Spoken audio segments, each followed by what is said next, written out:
Good morning, everyone. A very warm welcome to another episode of Engineering with Shamil.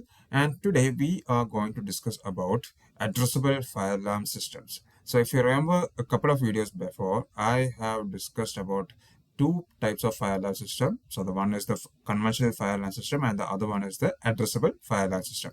So, let's see what is there in the addressable fire alarm system.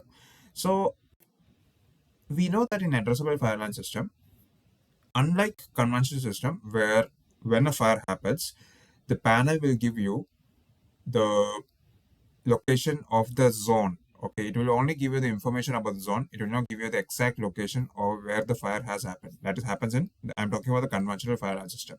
But in addressable fire alarm system, you will get the exact location of the fire in the control panel, because every device which is there, which is connected to the addressable fire alarm control panel, has a unique digital address, and that address is being shown in the fire alarm control panel. So all these devices will be communicating on a loop circuit with the control panel. Okay, so whenever a fire happens, the FACP will show the exact location of where the fire exactly happened. For example, it will say that in case if a fire happens in third floor, then it will say that it happened in third floor in room 304 for a smoke detector near the window. So like that, it will mention in the display of the fire alarm control panel. Okay, so and one more thing that we need to understand is that all the devices in the addressable loop circuit, addressable control panel, is communicated via a loop circuit. That is, a cable will start from the panel, it will go through all the devices, and then return back to the panel. Okay, so that is what loop circuit is all about. And each device will be having a unique digital address. Okay, so for example, for each device, let's say smoke detector, heat detector, manual control point, MCP modules, and all, each of them will be having a unique address. Now, how does addressing work? Let's see what are the features involved in addressing. So the first thing that we need to consider is the address range. Now, normally, common observation is that every addressable fire alarm control panel, the maximum capacity for a loop will be from 1 to 250 plus devices. That is a normal standard, not standard, but normal range.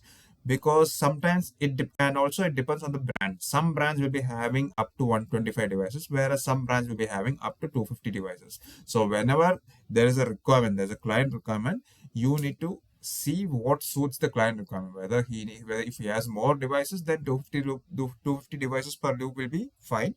Otherwise, then you can go for a shorter one. You can go for a smaller one. The second aspect is the communication.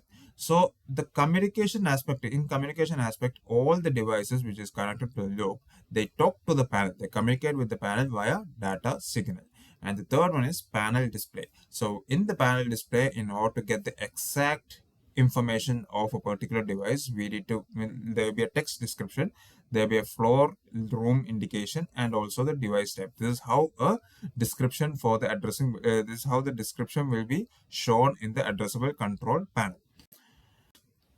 Now, what are the key advantages of using a unique addressing for the devices? So the key advantages are, first one is exact location. So whenever you're having an exact location for a device, what happens is the emergency response time will be faster. That is the emergency responders.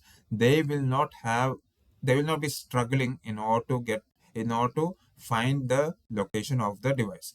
The second aspect is the less wiring. So instead of using more cables like how conventional devices are, that is, if there are 32 zones, for each zone you need to pull separate cable. So instead of doing that, what we can do is in one loop itself we can pull it. So in such cases, what happens is the amount of cable will be reduced. Okay, the third aspect is device status. So in case if there is any faulty device, if there is a dirty device, or if there is a problem with some kind of problem with any device, that particular device will be shown, or the panel will know which device is having that problem, and it will display in the fire alarm control panel.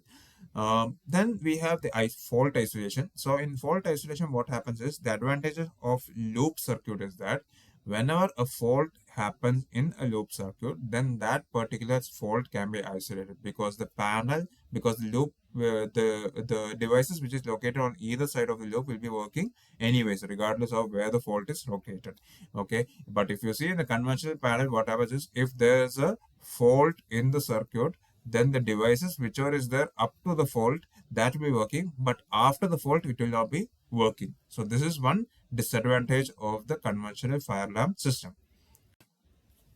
Now, where the addressable fire alarm control panel is used. Okay, so we will see some of the examples where it is being used. So first one is the hotels. So in hotels, the reason why we are using addressable panel is that it has hundreds of rooms available. Okay, and there is a requirement, there's a need for showing the exact room location.